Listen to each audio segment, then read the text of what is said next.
بدك انا احطه وين كيف بس كل بقدم انا بدي هادي خلينا نعطي شوي نيو لوك يا عمي مش هذا البرنامج نيو لوك شو انا حابه اسمع ايه نيو هان ولا هان لحظة استنى شوي ابو ايش الله يخليك ابو حفظي ابو حفظي الله يحفظك شو هذا النيو لوك اللي بتحكي عنه شو نيو لوك برنامج قالوا له روح شارع هذا اسمه نيو ستار ابو حفظي عن جد بتحكي؟ الله ياخذها محفظي الله لا يكشعها برش بس محفظي الله يقطع كل النسوان بالدنيا يقولوا امين ما صدقوا كل واحد له كتله لما يروح تخافوش ما صدقتوا بس قلنا الله يقطع النسوان انا بحكيش عن النسوان القاعدين هان الله يرضى عليك انا بحكي عن اللي عندي بالدار محفظي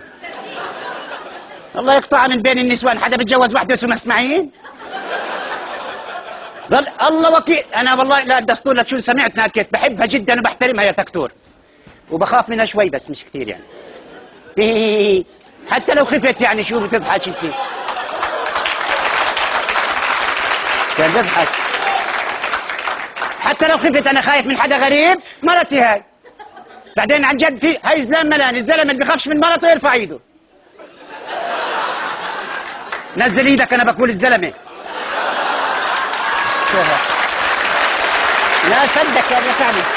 شو اللي بترفع ايدك ليه؟ ريح ايدك خلينا نصير ساكتين اسكت انا اقسم بالله هي اللي جابتني لهان كلت لي برنامج نيو لوك طلع ما شاء الله نيو ستار هذا مش انتوا اللجنه ولا كيف البرنامج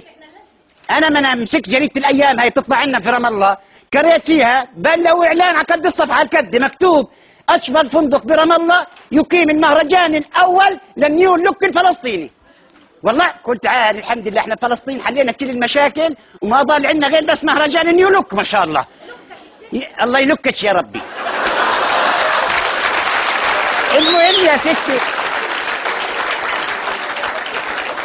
قلت الله اكبر يعني انحلت كل المشاكل هلكيت ما ضلش عندنا غير نسوي نيو لوك دخلت علي محفظي ايوه الله لا يورجيك يا دكتور لما بتدخل علي وبتحط ايديها هيك بتذكر بأم كلثوم بمطلع عراقي عصي الدمع مالك؟ قلت لها شو تعشوف هالفضايح الجريده كان مهرجان نيو لوك فلسطين الاول قالت لي انت زلمه متخلف وبدكش الدنيا تمشي لقدام تمشي بدك اياها لورا والله محلك لروح اقدم له قلت الله يخرب بيتك انا اقدم بهالمنظر هذا شو قالت لي ولا كهبل انت والله يمكن في 2010 يعتبروا هذا نيو لوك شو مالك انت ما الناس نسيته هي هبله صحيح بس مرات لها والله اقتراحات مليحه يعني قلت اروح والله غير اروح طلعت بريت انا ساكن في البلد جوا يعني طلعت بريت باب الزهري برا محل ما بيطلعوا الفردات بكاش بساط عندنا بتعرفوا الفردات